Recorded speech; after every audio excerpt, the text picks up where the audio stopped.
नमस्कार, आपण पाहतात बीजडंका. आपल्या सर्व प्रेक्षकांचं मनपूर्वक स्वागत आहे आजच्या विशेष आर्थिक बुलेटिनमध्ये. पैसा पुराण. जागतिक अर्थव्यवस्था, कच्च्या तेलाच्या किमती, भारताची ऊर्जा सुरक्षा, वाढती महागाई, सोन्या चांदीतील उसळी आणि शेअर बाजारातील तेजी या सर्व घडामोडी सध्या सामान्य माणसाच्या खिशावर थेट परिणाम करतायत. एका बाजूला भारत जागतिक स्तरावर आपलं आर्थिक आणि धोरणात्मक संबंध मजबूत करण्यासाठी मोठी पावलं उचलताना दिसत आहे, तर दुसऱ्या बाजूला देशातील सामान्य नागरिक वाढत्या इंधन दरांमुळे आणि महागाईमुळे चिंतेत आहेत. आजच्या या विशेष बुलेटिनमध्ये आपण जाणून घेणार आहोत पंतप्रधान नरेंद्र मोदी यांच्या 5 देशांच्या दौऱ्यामागचं आर्थिक आणि राजनैतिक गणित, पेट्रोल डिझेल दरवाढीमागची कारणं, इराण आणि मध्य पूर्वेतील तणावामुळे वाढलेलं तेल संकट, सोन्या चांदीच्या किमतींनी गाठलेली विक्रमी पातळी आणि शेअर बाजारातील तेजीमागची प्रमुख कारणं. चला तर मग सुरुवात करूया आजच्या सर्वात मोठ्या आणि महत्त्वाच्या बातमीपासून. पंतप्रधान नरेंद्र मोदी 15 मे पासून संयुक्त अरब अमिराती, नेदरलँड्स, स्वीडन, नॉर्वे आणि इटली या 5 देशांच्या महत्त्वपूर्ण दौऱ्यावर जात आहेत. जागतिक ऊर्जा संकट, वाढती आर्थिक अनिश्चितता आणि बदलत्या भूराजकीय समीकरणांच्या पार्श्वभूमीवर हा दौरा भारतासाठी अत्यंत महत्त्वाचा मानला जातोय. विशेष म्हणजे हा दौरा केवळ राजनैतिक भेट म्हणून पाहिला जात नाहीये, तर भारताच्या ऊर्जा सुरक्षेपासून हरित ऊर्जेपर्यंत आणि तंत्रज्ञान भागीदारीपासून जागतिक व्यापारापर्यंत अनेक महत्त्वाच्या मुद्द्यांशी जोडलेला आहे. या दौऱ्याची सुरुवात संयुक्त अरब अमिराती म्हणजेच UAE पासून होणार आहे. भारतासाठी UAE हा अत्यंत महत्त्वाचा ऊर्जा भागीदार देश आहे. भारताला लागणाऱ्या कच्च्या तेलाचा आणि नैसर्गिक वायूचा मोठा हिस्सा UAE मधून येतो. पंतप्रधान नरेंद्र मोदी आणि UAEचे राष्ट्राध्यक्ष शेख मोहम्मद बिन झायेद अल नह्यान यांच्यात ऊर्जा सुरक्षा, दीर्घकालीन तेल करार, LNG पुरवठा, गुंतवणूक आणि रणनीतिक तेल साठ्यांबाबत महत्त्वपूर्ण चर्चा होणार आहे. सध्या मध्य पूर्वेतील तणावामुळे जागतिक तेल बाजार अस्थिर झालाय. अशा परिस्थितीत भारताला दीर्घकालीन स्थिर ऊर्जा पुरवठा सुनिश्चित करणं अत्यंत गरजेचं झालंय. त्यामुळे या बैठकीकडे संपूर्ण जगाचं लक्ष लागलंय. भारत आणि UAE मधील संबंध गेल्या काही वर्षात अधिक मजबूत झालेत. व्यापार, गुंतवणूक, तंत्रज्ञान, संरक्षण आणि पायाभूत सुविधांमध्ये दोन्ही देशांनी मोठ्या प्रमाणावर सहकार्य वाढवलंय. विशेष म्हणजे UAE मध्ये तब्बल 45 लाखांहून अधिक भारतीय वास्तव्यास आहेत. त्यामुळे या भेटीत भारतीय नागरिकांच्या हिताच्या मुद्द्यांवरही चर्चा होण्याची शक्यता आहे.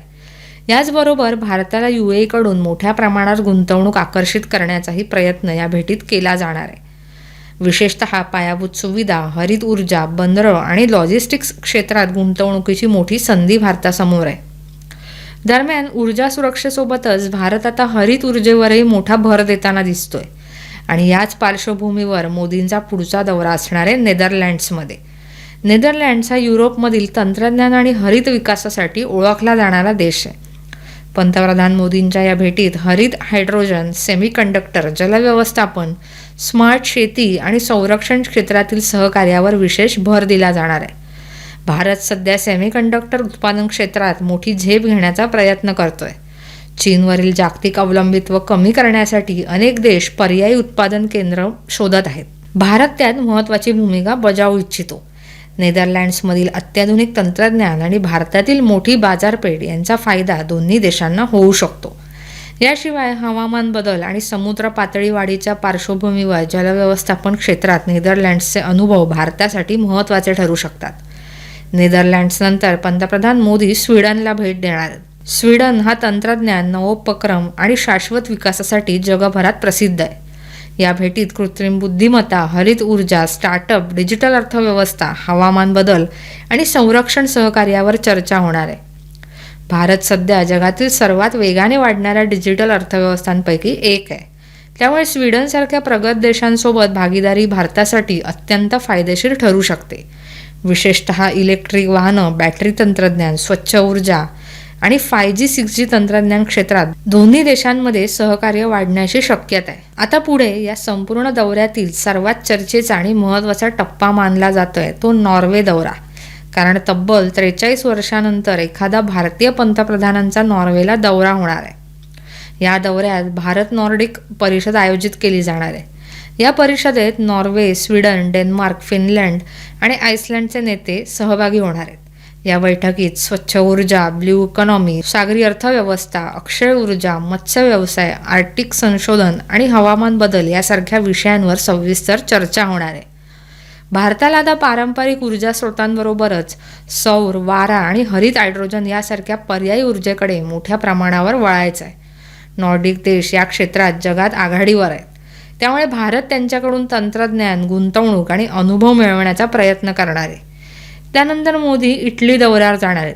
इटलीच्या पंतप्रधान जॉर्जिया मेलोनी यांच्यासोबत संरक्षण, उत्पादन, गुंतवणूक, अन्न सुरक्षा आणि व्यापारावर चर्चा होणार आहे. याशिवाय मोदी रोममधील संयुक्त राष्ट्रांच्या अन्न आणि कृषी संघटनेच्या मुख्यालयालाही भेट देणार आहेत. जागतिक अन्न सुरक्षा, हवामान बदल आणि शाश्वत शेती या मुद्द्यांवर भारताची भूमिका अधिक प्रभावीपणे मांडण्याचा प्रयत्न या भेटीत होणार आहे. एकूणच या संपूर्ण दौऱ्याचा मुख्य उद्देश भारताची ऊर्जा सुरक्षा मजबूत करणं, हरित ऊर्जेला चालना देणं, परदेशी गुंतवणूक वाढवणं आणि जागतिक स्तरावर भारताची धोरणात्मक ताकद अधिक मजबूत करणं हा आहे. मात्र जागतिक स्तरावर ऊर्जा सुरक्षेवर चर्चा सुरू असतानाच देशातील सर्वसामान्य नागरिकांना महागाईचा मोठा फटका बसताना दिसतोय. कारण देशभरात पेट्रोल आणि डिझेलच्या दरात मोठी वाढ करण्यात आली आहे. पेट्रोल आणि डिझेल प्रति लिटर जवळपास 3 रुपयांनी महागलंय. विशेष म्हणजे गेल्या 4 वर्षांनंतर प्रथमच इंधनाच्या दरात इतकी मोठी वाढ करण्यात आली आहे. या दरवाढीमुळे वाहतूक खर्च वाढणार असून त्याचा परिणाम थेट बाजारभावांवरही होण्याची शक्यता व्यक्त केली जाते. दिल्लीमध्ये पेट्रोलचा दर 98 रुपयांच्या जवळ पोचलाय, तर डिझेल 91 रुपयांच्या पुढे गेलंय. मुंबई, चेन्नई, कोलकाता आणि इतर शहरांमध्ये इंधन दरात मोठी वाढ झाली. राज्यानुसार कर रचना वेगळी असल्याने दरांमध्ये थोडाफार फरक दिसत असला तरी सर्वसामान्यांवर आर्थिक ताण वाढणार हे निश्चित मानलं जातंय. दरम्यान या दरवाढीमागे मोठी कारणं सांगितली जात आहेत. आंतरराष्ट्रीय बाजारात कच्च्या तेलाच्या वाढत्या किमती, मध्य पूर्वेतील तणाव, तेल कंपन्यांवरील आर्थिक दबाव आणि रुपयातील कमजोरी सरकारी तेल कंपन्यांना मोठ्या प्रमाणात नुकसान सहन करावं लागत असल्याचं काही दिवसांपूर्वीच पेट्रोलियम मंत्री हरदीप सिंग पुरी यांनी सांगितलं होतं. त्यामुळे दरवाढ अटळ असल्याचे संकेत याआधीच मिळाले होते. आता या दरवाढीचा परिणाम केवळ वाहनधारकांपुरता मर्यादित राहणार नाही. मालवाहतूक खर्च वाढल्यामुळे भाजीपाला, दूध, धान्य, फळं, किराणा आणि इतर जीवनावश्यक वस्तूंचा दर वाढण्याची शक्यता आहे. तज्ज्ञांच्या मते येत्या काही आठवड्यात महागाई आणखी वाढू शकते. दरम्यान विरोधकांनी या निर्णयावर सरकारवर जोरदार टीका सुरू केली आहे. सर्वसामान्य नागरिक आधीच महागाईने त्रस्त असताना इंधन दरवाढीमुळे परिस्थिती आणखी कठीण होणार असल्याचा आरोप विरोधकांनी केला आहे. मात्र सरकारकडून सध्या कोणत्याही दिलासाची घोषणा करण्यात आलेली नाहीये.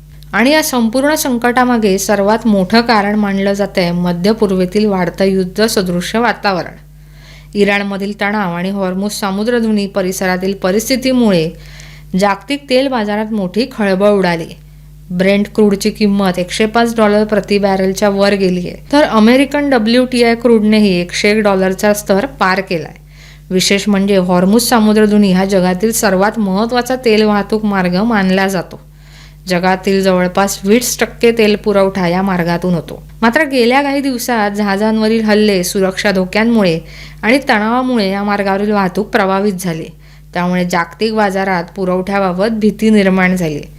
तज्ज्ञांच्या मते जर परिस्थिती आणखी गंभीर झाली तर कच्च्या तेलाच्या किमती $120 ते $130 प्रति बॅरलपर्यंत जाऊ शकतात. याचा सर्वात मोठा फटका भारतासारख्या आयातदार देशांना बसू शकतो.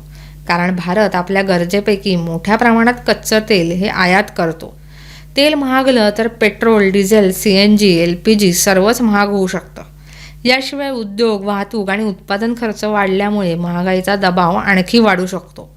दरम्यान अमेरिका आणि चीनमधील चर्चेकडेही संपूर्ण जगाचं लक्ष लागलंय. हॉर्मुझ सामुद्रधुनी खुली ठेवण्यासाठी आंतरराष्ट्रीय स्तरावर प्रयत्न सुरू असल्याचं सांगितलं जात आहे. मात्र अद्याप कोणताही ठोस तोडगा निघालेला नाही. ऊर्जा क्षेत्रातील विश्लेषकांच्या मते सध्या बाजारात भीती आणि अनिश्चितता दोन्ही मोठ्या प्रमाणावर आहेत. दीर्घकालीन संकट टाळण्यासाठी युद्धविराम आणि स्थिर पुरवठा अत्यंत गरजेचा मानला जातो. आता पुढची बातमी ज्याचा थेट संबंध आहे गुंतवणूकदारांच्या भावना आणि सर्वसामान्यांच्या बचतीशी. देशातील सराफा बाजारात सोनं आणि चांदीच्या दरांनी विक्रमी पातळी गाठली आहे. आंतरराष्ट्रीय बाजारातील अस्थिरता, कच्च्या तेलाच्या किमतीतील वाढ, डॉलरमधील हालचाल आणि आयात शुल्क वाढ यामुळे मौल्यवान धातूंमध्ये मोठी तेजी दिसून येते. केंद्र सरकारने सोने आणि चांदीवरील आयात शुल्क 6% 15% वाढवल्यानंतर बाजारात मोठी हालचाल सुरू झाली आहे. 24 कॅरेट सोन्याचा दर 10 ग्रॅम मागे सुमारे 1,62,000 रुपयांवर पोहोचलाय. 22 कॅरेट सोनं सुमारे 1,48,000 रुपयांच्या आसपास आहे, तर 18 कॅरेट सोन्याचा दरही 1,21,000 रुपयांच्या पुढे गेलाय.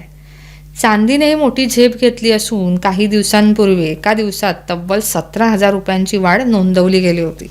तज्ज्ञांच्या मते जागतिक आर्थिक अनिश्चिततेच्या काळात गुंतवणूकदार सुरक्षित गुंतवणुकीसाठी सोन्याकडे वळत आहेत. म्हणूनच सोन्याला सातत्याने आधार मिळताना दिसतोय.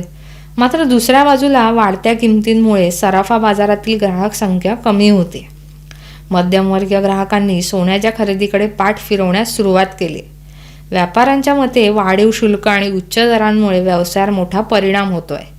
तज्ज्ञांच्या मते अमेरिका फेडरल रिझर्व्हचे व्याजदर, डॉलरची स्थिती, कच्च्या तेलाच्या किमती आणि मध्य पूर्वेतील तणाव यावर पुढील काळात सोन्या चांदीच्या किमती अवलंबून राहतील. त्यामुळे गुंतवणूकदारांनी सावध भूमिका घेण्याचा सल्ला दिला जातोय. आणि आता वळूया आजच्या शेवटच्या पण अत्यंत महत्त्वाच्या बातमीकडे. भारतीय शेअर बाजार. आठवड्याच्या शेवटच्या व्यवहार सत्रात भारतीय शेअर बाजाराने दमदार सुरुवात केली. जागतिक बाजारातील सकारात्मक संकेत, IT क्षेत्रातील जोरदार खरेदी आणि परदेशी गुंतवणूकदारांचा वाढता विश्वास यामुळे बाजारात तेजीचं वातावरण दिसून आलं. निफ्टी निर्देशांक 42 अंकांच्या वाढीसह 23,731 वर उघडला, तर सेन्सेक्सने 98 अंकांची वाढ घेत 75,497 पातळीवर सुरुवात केली. आजच्या व्यवहारात IT क्षेत्र सर्वाधिक चर्चेत राहिलं. इन्फोसिस, TCS, टेक महिंद्रा आणि HCL टेक या कंपन्यांच्या शेअर्समध्ये मोठ्या प्रमाणावर खरेदी झाली.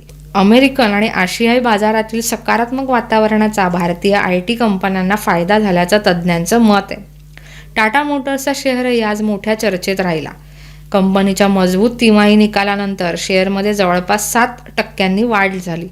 मजबूत विक्री, वाढलेला नफा आणि आगामी विस्तार योजनांमुळे गुंतवणूकदारांचा विश्वास वाढल्याचं दिसून आलं. मात्र दुसऱ्या बाजूला हिंडाल्को, BEL, ट्रेंट आणि इटर्नल यांसारख्या काही शेअर्समध्ये घसरणही पाहायला मिळाली. दरम्यान पेट्रोल आणि डिझेलच्या दरवाढीमुळे बाजारात महागाईबाबत चिंता कायम आहे. आंतरराष्ट्रीय बाजारात कच्च्या तेलाच्या किमती $107 जवळ पोहोचल्याने भारतीय अर्थव्यवस्थेवर दबाव वाढण्याची शक्यता व्यक्त केली जाते. त्याचवेळी डॉलरच्या तुलनेत रुपया कमकुवत होत असून आयातीवरील खर्च वाढण्याची भीती आहे. तरीही परदेशी संस्थात्मक गुंतवणूकदारांची खरेदी वाढत असल्याने बाजाराला आधार मिळत आहे.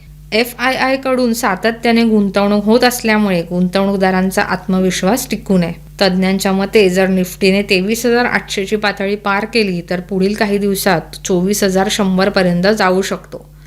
मात्र जागतिक परिस्थिती, तेलाच्या किमती आणि महागाई याकडे लक्ष ठेवणं अत्यंत गरजेचं असेल. तर प्रेक्षको, आजच्या या विशेष पैसा पुराण बुलेटिनमधून आपण पाहिलं भारताची जागतिक पातळीवरील वाढती ताकद, ऊर्जा सुरक्षेसाठी सुरू असलेले प्रयत्न, मध्य पूर्वेतील तणावामुळे निर्माण झालेलं तेल संकट, देशातील वाढती महागाई, सोन्या चांदीतील विक्रमी तेजी आणि शेअर बाजारातील हालचाली. जागतिक घडामोडी आता थेट आपल्या खिशाशी जोडल्या जात आहेत. कच्च्या तेलाचा दर वाढला तर पेट्रोल महाग होतं, पेट्रोल महागलं तर वाहतूक खर्च वाढतो, वाहतूक खर्च वाढला तर बाजारभाव वाढतात आणि त्याचा परिणाम शेवटी सामान्य नागरिकांच्या दैनंदिन आयुष्यावर होतो. त्यामुळे आर्थिक घडामोडी समजून घेणं आज प्रत्येकासाठी अत्यंत गरजेचं बनलंय. आजचं हे विशेष आणि सविस्तर बुलेटिन तुम्हाला कसं वाटलं हे आम्हाला कमेंट करून नक्की सांगा. व्हिडिओ लाईक करा, मित्रांसोबत शेअर करा आणि बीजडंका चॅनलला सबस्क्राईब करायला विसरू नका. अशाच महत्त्वाच्या आर्थिक, राष्ट्रीय आणि जागतिक घडामोडींच्या सखोल विश्लेषणासह आम्ही पुन्हा भेटू. तोपर्यंत स्वतःची काळजी घ्या, गुंतवणूक विचारपूर्वक करा आणि आर्थिक घडामोडींवर लक्ष ठेवा. नमस्कार, धन्यवाद.